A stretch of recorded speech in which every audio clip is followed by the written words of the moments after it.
Hello, this is Johnny from Dalton Hyundai. I'm going to show you guys some settings on the screen layout of the 2026 Kona Limited.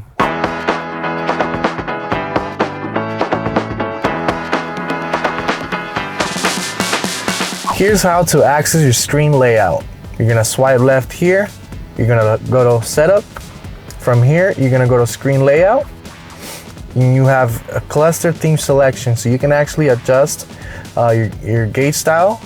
So you have simple, modern, classic, and you can also link into drive mode. And you also have different graphics style for that. You have style A, style B, style C.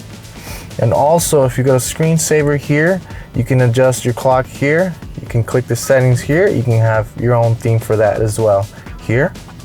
And to access that, you have to hold the button, volume button there, and you'll see your clock. Also, split screen here, you have your maps, weather, sports, compass, clock, and you can readjust them just by clicking these three dashes here and moving them down or up. And by that, you can access it by going to maps, and you're gonna see the split screen here. Thank you guys for watching. Drop a like, and if you guys have any questions, drop it in the comments.